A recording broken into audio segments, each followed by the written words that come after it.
Hello साथियों, good class में आपका स्वागत है। आज हम कक्षा 6 के गणित में अभ्यास 13 बी को हल करेंगे। इससे पहले वाले वीडियो में हम लोगों ने त्रिभुज की सर्वांग समता और अभ्यास 13 ए को हल कर चुके हैं। आज हम अभ्यास 13 बी को हल करेंगे। तो चलिए शुरू करते हैं। कह रहा है अभ्यास 13 बी कह रहा है कि त्रिभुज ए बी सी की रचना कीजिए जबकि ए बी बराबर 6 सेंटीमीटर, बी सी बराबर 8 सेंटीमीटर, ए सी बराबर 4 सेंटीमीटर। क्लियर? तो हम क्या करेंगे, इसकी रचना करेंगे। सबसे पहले हम ए बी 6 सेंटीमीटर लंबी एक रेखा ए बी खींचते। हम सबसे पहले 6 सेंटीमीटर ए बी एक रेखा जिसकी लंबाई है 6 सेमी 6 सेंटीमीटर लंबी एक रेखा खींचा। उसके बाद बी को केंद्र मानकर 8 सेंटीमीटर लंबा एक चाप खींचा। 8 सेंटीमीटर लंबा एक यहाँ से हम केंद्र मानकर इस तरह यहाँ पर एक चाप खींचा। क्लियर? उसके बाद से ए सी बराबर 4 सेंटीमीटर और ए को हम केंद्र मानकर इस चाप ए को केंद्र मानकर 4 सेंटीमीटर दूरी पर इस चाप को काट दिया। 4 सेंटीमीटर दूरी पर इस चाप को काट दिया। उसके बाद हम क्या करेंगे, ए को इससे मिलाएंगे, बी को सी से मिलाएंगे और इसको ए को सी से मिला देंगे। हमारा त्रिभुज बनकर तैयार हो जाएगा। तो हम लिख रहे हैं एक, यह हो जाएगा एक। ए बी 8 सेंटीमीटर लंबा ए बी एक रेखा खींचा, 6 सेंटीमीटर 6 सेमी लंबा एक रेखा ए बी खींचा।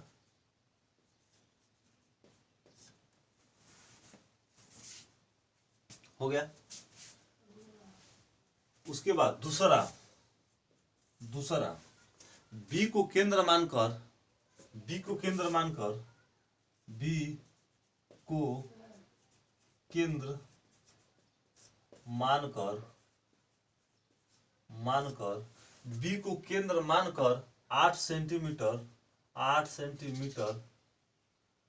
8 सेंटीमीटर लंबा एक चाप खींचा। समझ में आया? ए बी 6 सेंटीमीटर लंबी एक हमने रेखा खींचा और बी को केंद्र मानकर 8 सेंटीमीटर दूरी पर एक हमने चाप खींच दिया। उसके बाद से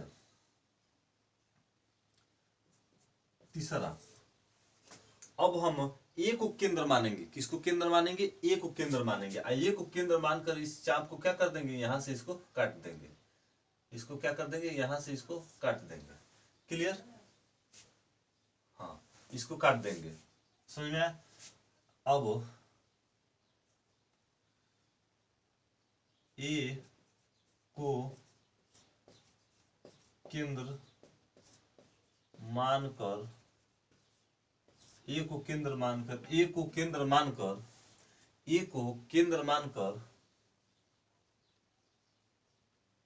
मानकर चार सेमी लंबी सेंटीमीटर लंबी 4 सेंटीमीटर दूरी पर स्थित बिंदु सी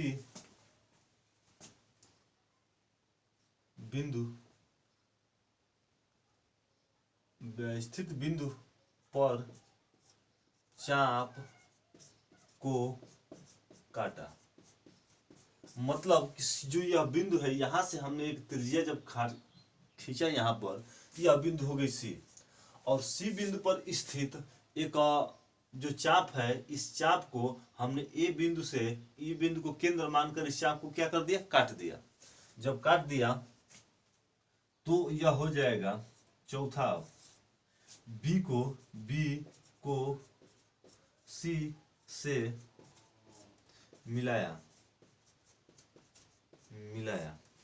बी को सी से मिलाया, हो जाएगा।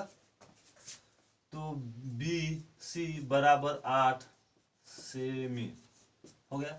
अब हम पांचवा क्या करेंगे, पांचवा हो जाएगा कि ए को, अब हम बी को सी से यहां से मिला देंगे, यहां से मिला दिए, कितना सेंटीमीटर हो गया, 8 सेमी, 8 सेमी हो गया।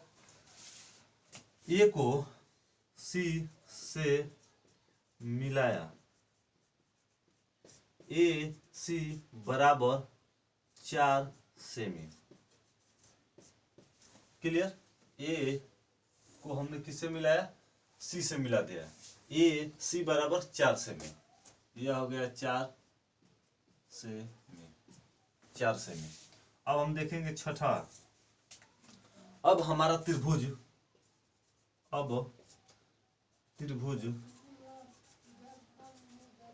त्रिभुज ए बी सी, अब त्रिभुज ए बी सी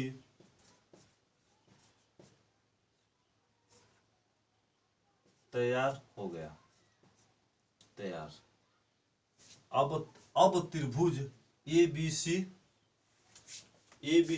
तैयार हो गया, मतलब कि बन गया ए बी सी त्रिभुज। अब त्रिभुज ए बी सी बना, क्या बना, अब त्रिभुज ए बी सी क्या हो गया, आप लोगों के सामने बनकर उपस्थित हो गया, क्लियर। अब हम क्वेश्चन नंबर दूसरे को देख रहे हैं। क्वेश्चन नंबर दूसरा कह रहा है कि निम्नलिखित त्रिभुजों के जोड़ों में भुजाओं के माप अंकित है। यह आप लोग के सामने जो त्रिभुज बनाया गया है, इसमें भुजाओं का माप अंकित है, क्लियर। भुजा सर्वांग समता प्रतिबंध को प्रयोग करके बताइए कौन त्रिभुज किस त्रिभुज के सर्वांगसम है। उत्तर को सांकेतिक भाषा में लिखिए। हमने इससे पहले पढ़ाया था आप लोगों को सर्वांग समता के बारे में, तो बताया था कि एक सर्वांगसम होता है भुजा के आधार पर। जब एक त्रिभुज की सभी भुजाएं दूसरे त्रिभुज की सभी भुजाओं के बराबर होता है तो वह त्रिभुज आपस में सर्वांगसम होता है। जब सर्वांगसम होता है तो उसी नियम को हमें यहाँ पर प्रयोग करना है। देखिए, हमने यहाँ पर एक समानांतर चतुर्भुज बनाया। इस समानांतर चतुर्भुज की आमने सामने की भुजाएं बराबर होती है। देखिए, यह 1.8 सेंटीमीटर, यह भुजा 1.8 सेंटीमीटर, यह भुजा 3 सेंटीमीटर, यह भुजा 3 सेंटीमीटर हो गया। इसके ए और सी एक विकर्ण है, यानी कर्ण है, इसको हमने मिला दिया। अब देखिए, जो ए सी है, इस दोनों त्रिभुज में उभयनिष्ठ रेखा है। ए और सी दोनों में उभयनिष्ठ है। जब उभयनिष्ठ है तो त्रिभुज ए डी सी, त्रिभुज ए सी बी आपस में सर्वांगसम होंगे। कैसे होंगे? सर्वांगसम होंगे। किस नियम से? तो देखिए, त्रिभुज ए बी सी में एक भुजा 3 सेंटीमीटर, त्रिभुज ए डी सी में एक भुजा 3 सेंटीमीटर, एक भुजा मिल गई। यह भुजा इस त्रिभुज की और यह भुजा इस त्रिभुज की, दोनों बराबर हो गई। चूंकि कर्ण विकर्ण दोनों में उभयनिष्ठ है, जब दोनों में उभयनिष्ठ है तो इसी प्रकार की तीनों भुजाएं आपस में क्या हो जाएंगी? बराबर हो जाएंगी। जब बराबर हो जाएंगी तो यह त्रिभुज सर्वांगसम है। यह त्रिभुज क्या है? सर्वांगसम है। मतलब कि त्रिभुज ए बी सी, त्रिभुज ए डी सी सर्वांगसम है। त्रिभुज ए डी सी किस नियम से? तो भुजा के नियम से। भुजा भुजा भुजा के नियम से क्या है, सर्वांगसम है। अब हम इसको देख लेते हैं। जब हम इसको देखेंगे तो इसमें कह रहा है कि देखिए इसमें दो त्रिभुज है, एक यह त्रिभुज है, एक यह त्रिभुज है, तो सर्वांगसम है। जब सर्वांगसम है तो देखिए इसमें बी ए बराबर 3.6 सेंटीमीटर, ए सी 3.6 सेंटीमीटर, मतलब कि दो त्रिभुज की एक एक भुजाएं क्या हो जाएगी, बराबर हो गई। जब बराबर हो गई, अब देखिए बी ओ बराबर 2.5 सेंटीमीटर, ओ सी बराबर 2.5 सेंटीमीटर, दोनों त्रिभुज की दो दो भुजाएं आपस में बराबर हो गई। अब देखिए जो ए ओ है 2 सेंटीमीटर का है और वह ए ओ दोनों में क्या है, उभयनिष्ठ है। जब उभयनिष्ठ है तो त्रिभुज ए बी ओ समानांतर त्रिभुज ए ओ सी, किस नियम से, तो भुजा भुजा भुजा के नियम से। समझ आया, किस नियम से, तो भुजा भुजा भुजा के नियम से, यह सर्वांगसम हो गया। अब आगे देखिए यह दिया है, दोनों इस दोनों को देख करके हमें सर्वांगसमता का नियम लगाना है। कह रहा है कि ए बी सी एक त्रिभुज है जिसकी एक भुजा 2.4 सेंटीमीटर, 2.8 सेंटीमीटर, 1.8 सेंटीमीटर। दूसरा त्रिभुज है पी क्यू आर, इसकी एक भुजा 2.4 सेंटीमीटर, देखिए इसकी एक भुजा 2.4, इसकी भुजा 2.4, इसकी भुजा 2.8 है, तो इसकी भुजा 2.8 है, इसकी भुजा 1.8 सेंटीमीटर है, इसकी भी भुजा 1.8 सेंटीमीटर है। मतलब कि त्रिभुज ए बी सी सर्वांगसम है त्रिभुज पी क्यू आर के, किस नियम से, तो भुजा भुजा भुजा के नियम से क्या है, सर्वांगसम है। क्या है, सर्वांगसम है। तो चलिए आज हमारा इस वीडियो में 2 क्वेश्चन हल हो गया। अब हम तीसरे क्वेश्चन को या अगले क्वेश्चन को लिखते हैं।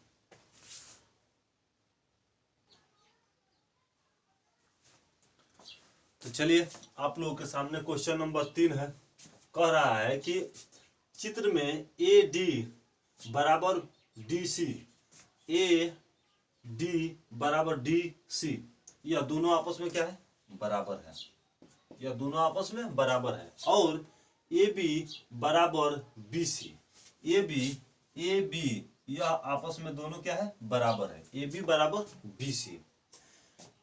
पहला, क्या त्रिभुज ए बी सी सर्वांगसम है त्रिभुज सी बी डी के? क्या त्रिभुज A B C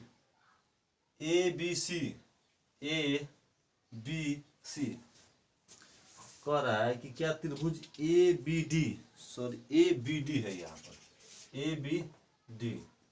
A B D सर्वांगसम है त्रिभुज सी डी बी के। तो हाँ, त्रिभुज सर्वांगसम है। किस नियम से? तो देखिए यह त्रिभुज की यह भुजा और यह भुजा दोनों आपस में क्या है, बराबर है। त्रिभुज की यह भुजा और ए और डी और डी सी आपस में बराबर है, दिया है। लेकिन ए और डी और बी भी भुजा दोनों त्रिभुज में उभयनिष्ठ है, और उभयनिष्ठ का मतलब होता है कि दोनों त्रिभुजों में क्या हो, शामिल हो। तो भुजा के माध्यम से त्रिभुज सर्वांगसम है। हाँ, क्या है, सर्वांगसम है। किस नियम से? तो भुजा के नियम से क्या है, सर्वांगसम है। भुजा के नियम से सर्वांगसम है। अब देखिए इसमें दूसरा कह रहा है कि यदि त्रिभुज ए बी डी त्रिभुज सी बी डी, तो संगत भुजा और संगत कोण ज्ञात कीजिए। A B D C B D, तो संगत भुजा और संगत कोण ज्ञात कीजिए। देखिए संगत भुजा और संगत कोण का मतलब होता है कि एक दूसरे से लगे हुए या एक दूसरे के बराबर। क्लियर? तो देखिए इसमें हम इसको हल करेंगे तो ए डी इस संगत का चिन्ह है, डी सी। उसके बाद से ए बी यह है सी बी के, यह भुजा इसके बराबर, यह भुजा इसके बराबर, इसके संगत है। देखिए तो लगे हुए है ना, संगत है, यह इससे लगी हुई संगत है। उसके बाद से हम इसमें देख रहे हैं कि डी बी संगत है डी बी के, दोनों यह है, इस दोनों में शामिल है, यह भुजा दोनों में शामिल है, त्रिभुज इसमें भी शामिल है और इस त्रिभुज में भी शामिल है। आगे देखिए, उसके बाद हम कोण को देख लेते हैं। किसको देख लेते हैं? कोण को। उसके बाद यह हो जाएगा कोण D B A, D B A, D B A, D B C, कोण डी बी सी। उसके बाद से कोण B D A, B D A संगत है बी डी सी के, बी कोण बी डी सी के, हो गया। उसके बाद से एक चीज और संगत है, देखिए जब भुजाएं, देखिए जब कोण बराबर होते हैं, भुजाएं बराबर होते हैं, तो बराबर भुजाओं के सामने के कोण क्या होते हैं? बराबर होते हैं। बराबर भुजाओं के सामने का कोण बराबर होते हैं और बराबर कोणों के सामने की भुजाएं बराबर होती है। यह एक थ्योरम होता है कि बराबर भुजाओं के सामने का कोण बराबर होते हैं और बराबर कोणों की सामने की भुजाएं बराबर होती है। इस तरह ए, कोण ए और कोण सी क्या है? संगत है। क्लियर? यह हो गया। मतलब कि यह इससे लगी हुई है, यह भुजा इससे लगी हुई है, इससे यह इससे लगी हुई है, इस तरह यह दोनों आपस में संगत है, यह दोनों भुजा आपस में संगत है, यह भुजा दोनों में उभयनिष्ठ है, यह कोण और यह कोण एक दूसरे के संगत है, यह कोण और यह कोण एक दूसरे के संगत है, यह इसलिए यह भुजा दोनों में उभयनिष्ठ है, तो यह कोण और यह कोण दोनों आपस में क्या हो जाएंगे? संगत कोण हो जाएंगे। आगे देखिए, इसमें कह रहा है कि इसमें दिया है पार्श्व चित्र में ए बी सी और ए बी डी एक ही भुजा ए बी पर बने त्रिभुज है। ए बी पर बने त्रिभुज है ए सी बी और ए डी बी। क्लियर? ए सी बराबर बी डी, ए सी बराबर बी डी, ए और सी बराबर बी डी। ए सी बराबर क्या है? यह दोनों आपस में क्या है? बराबर है। ए सी बराबर बी डी, बी सी बराबर ए डी, बी सी बराबर ए डी, बी सी बराबर ए डी, और यह आपस में क्या है? बराबर है। मतलब कि सभी आपस में क्या है? यहां से यहां तक और यहां से यहां तक बराबर है। निम्नांकित कथन में कौन सत्य अथवा कौन असत्य है? कह रहा है कि त्रिभुज A B C, A B C सर्वांगसम त्रिभुज ए बी डी के। क्लियर? तो हम देख रहे हैं कि त्रिभुज ए बी डी में यह भुजा इस भुजा के साथ क्या है? बराबर है, और यह त्रिभुज भी इस त्रिभुज में यह भुजा इस भुजा के बराबर है। लेकिन ये भी क्या है? दोनों में उभयनिष्ठ है। दोनों में क्या है? उभयनिष्ठ है। तो यह सत्य हो जाएगा। क्या हो जाएगा? सत्य हो जाएगा। यह क्या हो जाएगा? सत्य हो जाएगा। हो जाएगा किस नियम से? तो भुजा भुजा भुजा के नियम से। किस नियम से? तो भुजा भुजा भुजा के नियम से। भुजा भुजा भुजा के नियम से क्या हो जाएगा? सत्य हो जाएगा। उसके बाद हम देख रहे हैं कि त्रिभुज ए बी सी सर्वांगसम है त्रिभुज ए डी बी के, ए डी बी के। क्या है? यह भी सत्य है। सत्य है। जब सत्य है तो यह भी क्या हो जाएगा? भुजा भुजा भुजा के माध्यम से क्या हो जाएगा? सत्य हो जाएगा। भुजा भुजा भुजा के माध्यम से सत्य हो जाएगा। अब देखिए, हम इसको देख रहे हैं ए बी सी और बी ए डी क्या है? यह भी सत्य हो जाएगा। सर्वांगसम क्या हो जाएगा? सत्य हो जाएगा। इसलिए कि अभी सर्वांगसम है। किस नियम से? तो भुजा भूजा, भूजा के नियम से क्या है, सत्य है। तो चलिए आज हमारा इस वीडियो में क्वेश्चन नंबर 4 तक दिया गया था। क्वेश्चन नंबर 4 तक हम लोग हल कर लिए। अब हम क्वेश्चन अभ्यास 13 सी को लेकर आएंगे। तो प्लीज़ आज के लिए इतना ही। तो वीडियो को लाइक शेयर सब्सक्राइब करना ना भूलिएगा, ताकि जब भी हम वीडियो डालें तो आप लोग के यहाँ नोटिफिकेशन पहुँचता रहे। चलिए धन्यवाद, जय हिंद।